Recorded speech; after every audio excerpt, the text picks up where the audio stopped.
stopped editing years ago. They don't give me WordPress logins anymore, so I don't know how to do this. 1975, the Homebrew Computer Club starts up, 50 years this year. And it was made famous for inspiring Apple founders Steve Jobs and Steve Wozniak, and that's great. But computer societies also pop up around the country at this point. Pittsburgh gets one, Northern Virginia gets one, Baltimore gets one. Philadelphia gets one too. The Philadelphia Area Computer Society spins up in spring 1976, just 6 months after the Homebrew Computing Club.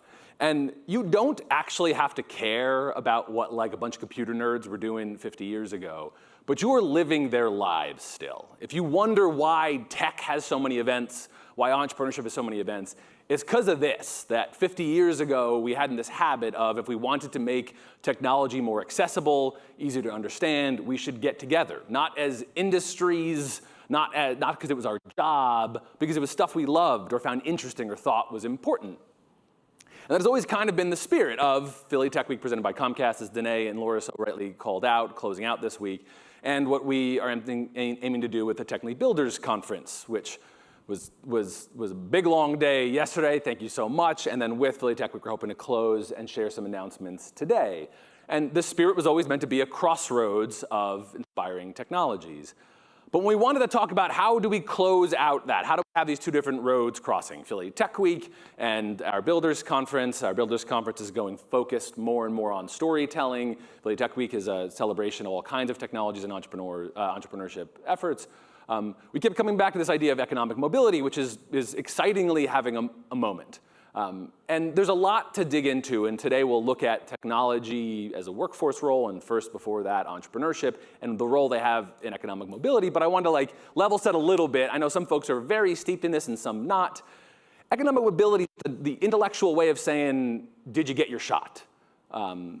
Because we have access to salary data, this relies a lot on salary data. And so in the literature, it's usually, do you earn more than your parents earned at your age? But we all know that better off means lots of things. You could have had parents who made a lot of money and were miserable, and you could be a lot happier than your parents. So I always like to remember that we rely on salary data just because we got great tax records. That's why we so often we talk about economic mobility through the lens of salary. It's not because it's the be-all, end-all. It's because it's good data. So us data nerds just like it for that purpose. And so in the dream world, what we want out of economic mobility is we want to give people their shot. The way percentages work mean that not everyone won't, every generation, advance farther than the one before them. We just want to give people their shot. And so this is a very overly complicated chart, so I annotated it with 3 simple things. This is the last data. Basically, 4 in 10 kids who start their life in poverty will reach adulthood still in poverty. 4 in 10 rich kids who start their life with rich will end rich. And then we also look at the other extremes of that. Those born wealthy who then by later in life end up in poverty, or those who start in poverty and by end of their life reach wealth. Now, of course, most of us live in the middle, but those extremes tell us a story a lot about where there are chances. And for 20 years or so, we've been talking about tech careers being important because they gave a lot of people their shot. That it was a chance with relatively accessible educational attainment, you could get into higher income quartiles than we had seen before more quickly. And we've always liked entrepreneurship both for the American spirit, but also because it tended to be a chance at a lottery ticket. If the macroeconomic factors and the industry trends lined up for you, you could get yourself into a growth pattern we'd never seen before. So this is the national picture. But a lot of the research often relies on Raj Chetty, who does great, super interesting stuff in opportunity insights at Harvard. 10 years ago, he landed a big study that we had technically reported on a bunch. And then last fall, this was updated. And in a bunch of cities around the country, this is driving an interesting conversation. And Opportunity Atlas, as a shout out, is where they share this data. Super great interactive map. But the headline of Raj Chetty's economic mobility data is this kind of chart is incomplete, because it's not actually a national story. It's a deeply, deeply local story. It varies. Economic mobility, the chance for you to earn more than your parents, varies widely by state. It varies widely by region. Essentially, the blue, as you might expect, is showing the improvement of economic mobility between 2 cohorts, 1978, and I think those born and I'm going to forget, but let's call it basically folks who are in their 30s now. So you see regional, massive differences in economic mobility. But Raj Chetty's more narrow work is it changes in the region. It changes in the city. It changes in the neighborhood. There are block-level differences in economic mobility. And that, I think, is the most important concept is this is not deterministic. This ranges widely, and we know a few core elements that do it. A lot of the economic mobility work, including Raj Chetty's work, but other works, tended to say, forget about all our programs. The way you boost economic mobility is you get people with different incomes together. Income integration. Rich, middle class, and poor bumping into each other gives everyone a better shot. And so the four big ways they talk about how that happens is housing. Where do people live? How much income integration is there in where you live? Education, what schools are we going to? And is there a range of people from different socioeconomic backgrounds? Friendship. Are you friends with people from different educational attainments and socioeconomic backgrounds? And information. How disparate are the insights that people are getting? Spoiler on the one that stands out to me most. But the point here is we need places and opportunities for all of us to cross roads with people from different backgrounds. And this is why I draw a lot of inspiration from early tech meetups, what we'd call them now. So much went wrong in those early days, and so I don't over-glorify them.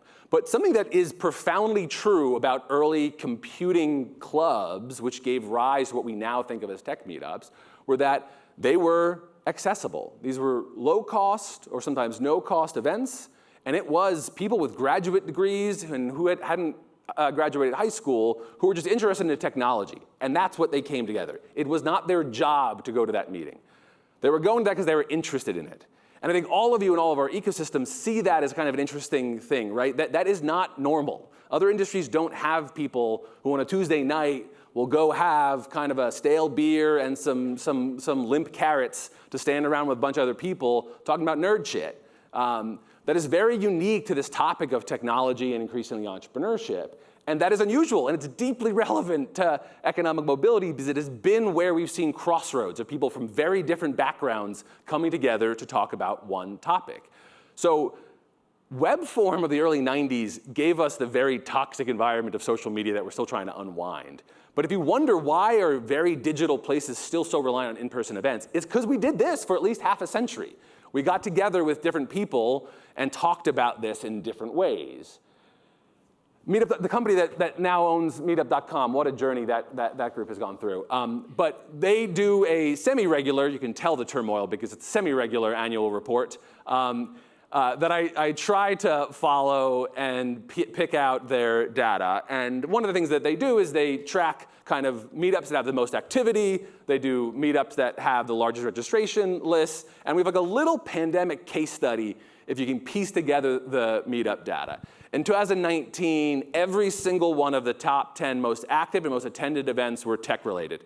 So we covered a bunch. DC Tech Meetup, which is thriving in DC, was one of the top 5 most attended and largest meetup groups. So meetups were dominated by this culture pre-pandemic of we're there for tech issues, specific programming language, specific bit of hardware. I'm trying to understand some complex thing.